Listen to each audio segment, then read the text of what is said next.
Yes बेटा, आज जो हम टॉपिक डिस्कस करने जा रहे हैं वो है फंडामेंटल फोर्सेस इन नेचर। कि नेचर में कितने फंडामेंटल फोर्सेस होते हैं, नेचर में कितने बेसिक फोर्सेस होते हैं। वैसे तो बहुत सारे डिफरेंट पैटर्न के आप फिजिक्स में बहुत सारे फोर्स पढ़ेंगे, ठीक है। जैसे कि आप फोर्स पढ़ोगे, फ्रिक्शन फोर्स पढ़ोगे, टेंशन फोर्स पढ़ोगे, यहाँ पर जो आप पढ़ेंगे, यहाँ पर वेट पढ़ोगे, और उसके बाद में स्प्रिंग फोर्स पढ़ोगे, इलेक्ट्रोस्टैटिक फोर्स पढ़ोगे, कूलॉम्ब फोर्स पढ़ोगे, इलेक्ट्रोस्टैटिक फोर्स पढ़ोगे, मैग्नेटिक फोर्स पढ़ोगे, ग्रेविटेशनल फोर्स पढ़ोगे, न्यूक्लियर फोर्स पढ़ोगे। बहुत सारे डिफरेंट टाइप के बहुत सारे फोर्स हम यहाँ पर डिस्कस करेंगे, ठीक है। बहुत सारे नंबर ऑफ फोर्सेस पढ़ोगे, फ्रिक्शन फोर्स, विस्कोस फोर्स आप यहाँ पे पढ़ोगे, ठीक है। तो बहुत सारे डिफरेंट पैटर्न के अलग अलग चैप्टर्स में अलग अलग कॉन्सेप्ट वाले अलग अलग टाइप के बहुत सारे फोर्स पढ़ेंगे। बट जो बेसिक फोर्सेज है, जो फंडामेंटल फोर्सेज है नेचर में, वो ओनली 4 ही है, ठीक है। जो फंडामेंटल फोर्स जो सेलेक्ट किए गए वो 4 फोर्स ही हमारे फंडामेंटल फोर्स सेलेक्ट किए गए, ठीक है। First is the gravitational force. जो फंडामेंटल फोर्स में से जो पहला फोर्स है वो है ग्रेविटेशनल फोर्स। दूसरा जो फोर्स है वो है इलेक्ट्रोस्टैटिक फोर्स। थर्ड जो है strong nuclear force, and fourth है वीक न्यूक्लियर फोर्स। ये 4 बेसिक फंडामेंटल फोर्स कंसीडर किए गए, ठीक है। ये 4 फंडामेंटल बेसिक फोर्स कंसीडर किए गए फिजिक्स में, ठीक है। Gravitational force, electrostatic force, strong nuclear force और weak nuclear force, 4 basic fundamental force physics में कंसीडर किए गए हैं, ठीक है। आइए वन बाय वन हम इनको डिस्कस करते हैं। सबसे पहला जो फोर्स है, फर्स्ट जो हमारा फोर्स है वो है ग्रेविटेशनल फोर्स। कौन सा फोर्स है? ग्रेविटेशनल फोर्स, ठीक है।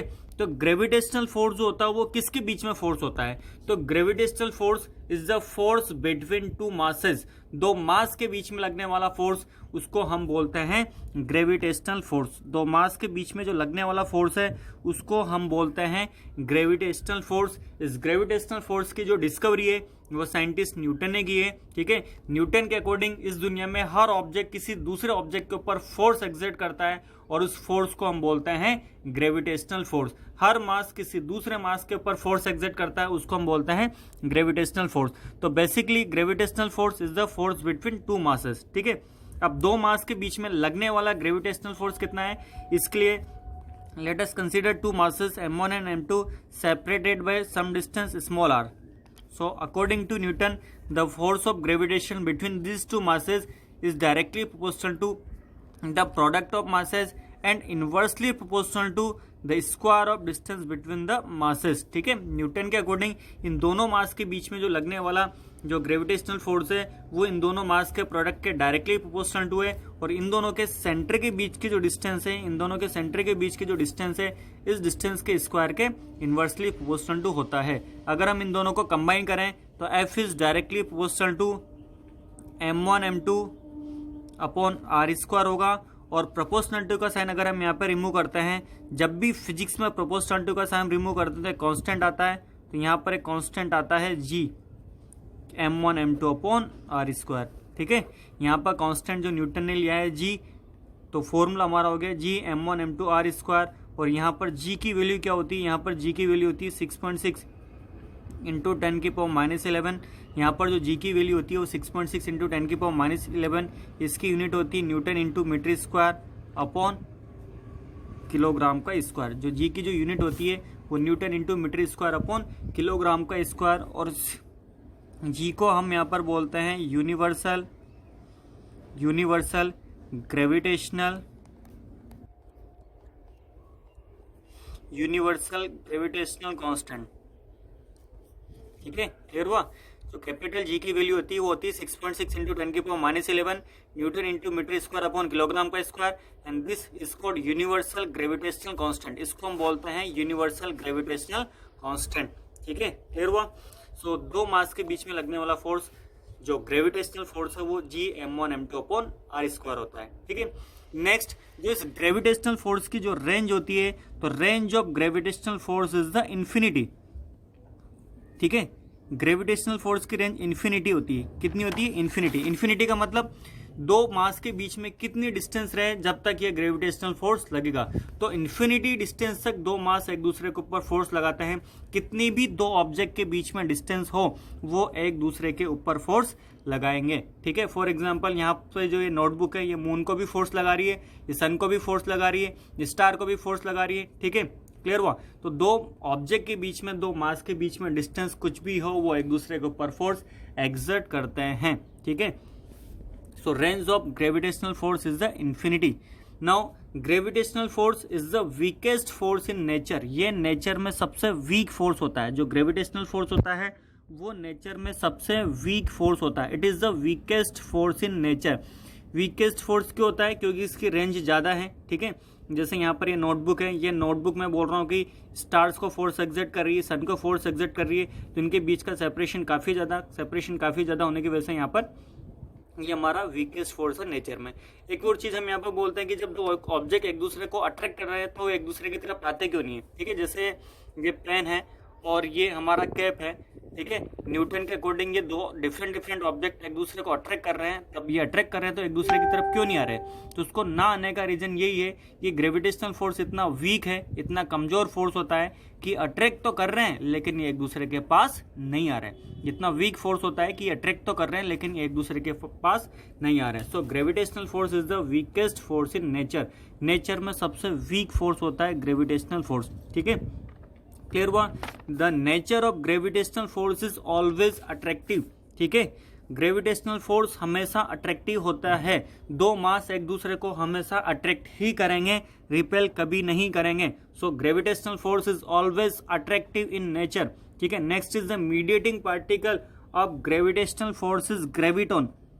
ग्रेविटेशनल फोर्स का जो मीडिएटिंग पार्टिकल होता है वो होता है ग्रेविटोन। क्या होता है? ग्रेविटोन होता है। ठीक है, मीडिएटिंग पार्टिकल का क्या कॉन्सेप्ट है? मीडिएटिंग पार्टिकल का कॉन्सेप्ट ये है कि सपोज एक पार्टिकल है और ये दूसरा एक पार्टिकल है। ठीक है, या दो मास है, ये दो मास एक दूसरे को जो अट्रैक्ट कर रहे होते हैं, जब ये दो मास एक दूसरे को अट्रैक्ट कर रहे होते हैं, जब ये दो मास एक दूसरे के ऊपर ग्रेविटेशनल फोर्स एक्सर्ट कर रहे होते हैं, उस इंस्टेंट पर, उस ड्यूरेशन में इनके बीच में कुछ पार्टिकल का एक्सचेंज होता है। इन पार्टिकल को हम बोलते हैं मीडिएटिंग पार्टिकल्स। क्या बोलते हैं? Mediating particle. ठीक है, मीडिएटिंग पार्टिकल का क्या कॉन्सेप्ट है कि जब भी दो मास एक दूसरे को अट्रैक्ट कर रहे होते हैं, जब भी दो मास एक दूसरे को ग्रेविटेशनल फोर्स एक्सर्ट कर रहे होते हैं, उस ड्यूरेशन में क्या होता है, उस समय क्या होता है? तो उस समय इनके बीच में कुछ पार्टिकल का एक्सचेंज होता है। जब ये एक दूसरे को अट्रैक्ट कर रहे हैं, जब एक दूसरे को ग्रेविटेशनल फोर्स लगा रहे हैं, उस ड्यूरेशन में इन दोनों के बीच में कुछ पार्टिकल का एक्सचेंज होता है। और जिन पार्टिकल का इनके बीच में एक्सचेंज होता है, उन पार्टिकल को हम क्या बोलते हैं? मीडिएटिंग पार्टिकल बोलते हैं। तो ये मीडिएटिंग पार्टिकल एक हाइपोथेसिस है, साइंटिस्ट के द्वारा बनाया गया एक हाइपोथेसिस है कि जब ये पार्टिकल एक दूसरे को एक्सर्ट कर रहे हैं, अट्रैक्ट कर रहे हैं, फोर्स एक्सर्ट कर रहे हैं, तो उनके बीच में कुछ पार्टिकल का एक्सचेंज होता है, उनको बोलते हैं यहाँ पर मीडिएटिंग पार्टिकल। और जो ग्रेविटेशनल फोर्स के लिए जो मीडिएटिंग पार्टिकल है वो ग्रेविटोन है। जब ये दो एक दूसरे को ग्रेविटेशनल फोर्स एक्सर्ट कर रहे हैं तो उस ड्यूरेशन में इनके बीच में जो लगने वाला, जो इनके बीच में जो एक्सचेंज होने वाला जो पार्टिकल है, मीडिएटिंग पार्टिकल या एक्सचेंजिंग पार्टिकल, वो ग्रेविटोन है। ठीक है, next, gravitational force responsible for so many natural phenomena. For example, falling of object towards the earth. हर ऑब्जेक्ट अर्थ की तरफ गिरता है, वो भी उसके लिए कौन रेस्पॉन्सिबल है? उसके लिए ग्रेविटेशनल फोर्स रेस्पॉन्सिबल है, क्योंकि अर्थ हर ऑब्जेक्ट को अपने सेंटर की तरफ अट्रैक्ट करती है। दूसरा, motion of moon around the earth.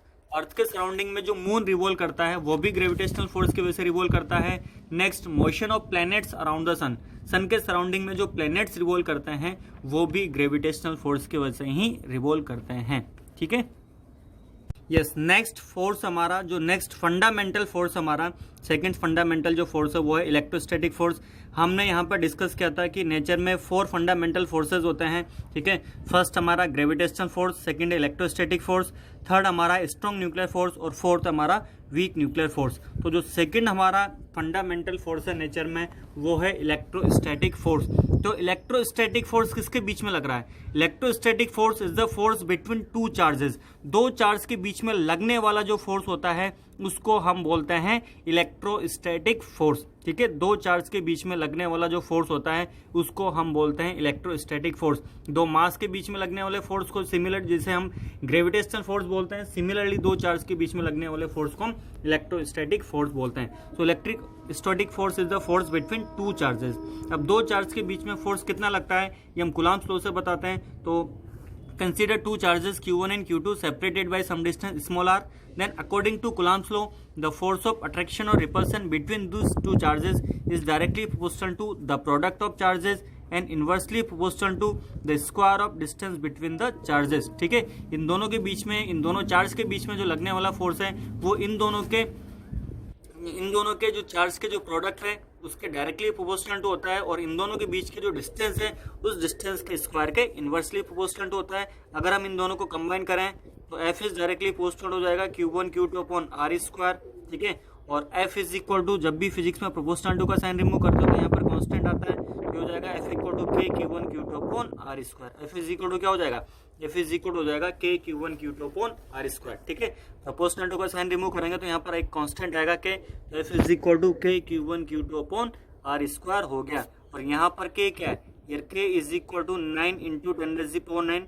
K की जो वैल्यू होती है वो होती है 9 into 10⁹ newton into metre square upon coulomb square. ठीक है, K जो होता है यहाँ पर 9 into 10⁹ newton into metre square upon coulomb square होता है. ठीक है, and this K is called electrostatic constant.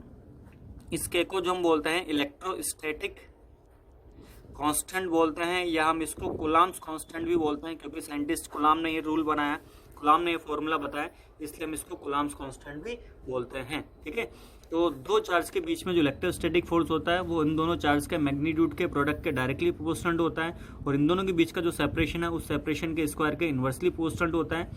So F is directly proportional to Q1 Q2 upon R square. ठीक है, और प्रोपोर्शनल टू का साइन रिमूव करते हो तो यहाँ पर एक कांस्टेंट आता है, तो F equal to K Q1 Q2 upon R square. और K की जो वैल्यू होती है यहाँ पर 9 into 10⁻⁹ newton into metre square upon coulomb square होता है, and K is called electrostatic और कूलम्स कांस्टेंट. ठीक है, अब रेंज की बात की जाए कि दो चार्ज के बीच में लगने वाला जो इलेक्ट्रोस्टैटिक फोर्सेस की रेंज क्या होती है. रेंज का मतलब कहाँ से कहाँ तक लगता है, इन दो चार्ज के बीच का सेपरेशन कितना हो, इनके बीच में कितने सेपरेशन तक, कितने मैक्सिमम सेपरेशन तक इनके बीच में इलेक्ट्रोस्टैटिक फोर्स लगेगा. तो again the range of electrostatic force is also infinite. Electrostatic force की रेंज भी इनफाइनाइट ही होती है, इलेक्ट्रोस्टैटिक फोर्स की रेंज भी इन्फिनिटी ही होती है. ठीक है, इसका मतलब दो चार्ज के बीच में इन्फिनिटी सेपरेशन होगा तब भी ये एक दूसरे के ऊपर इलेक्ट्रोस्टैटिक फोर्स एक्सर्ट करेंगे. ठीक है, now our next is the electrostatic force is a very strong force. Electrostatic force बहुत ही स्ट्रॉन्ग फोर्स होता है. ठीक है, कितना स्ट्रॉन्ग फोर्स होता है, it is approx 10⁻36 time of gravitational force. ये ग्रेविटेशनल फोर्स है 10⁻36 टाइम स्ट्रॉन्गर होता है. जो इलेक्ट्रोस्टैटिक फोर्स है वो ग्रेविटेशनल फोर्स से 10⁻36. आप सोचो कितने जीरो लगाने पड़ेंगे 10 के, जब जाके हमारा इलेक्ट्रोस्टैटिक फोर्स बनेगा ग्रेविटेशनल फोर्स है. ठीक है, सो electrostatic force is a very strong force. It is approx 10⁻36 times of gravitational force. ठीक है, उसके बाद अगर इसके नेचर की बात की जाए तो electrostatic force is both attractive and repulsive in nature.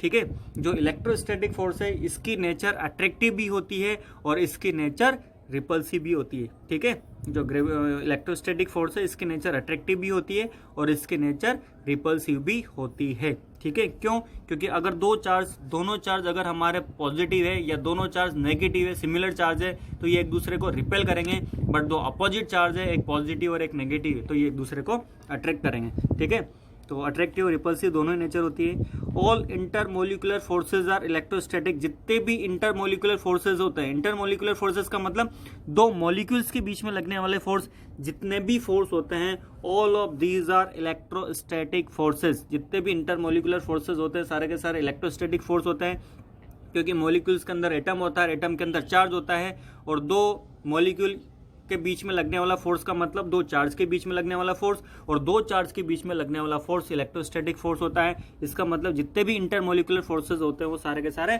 Electrostatic force ही होते हैं. For example friction force electrostatic force होता है, क्योंकि ये कॉन्टैक्ट फोर्स है, दो बॉडी एक दूसरे के कॉन्टैक्ट में रहेगी तभी फ्रिक्शन फोर्स लगेगा.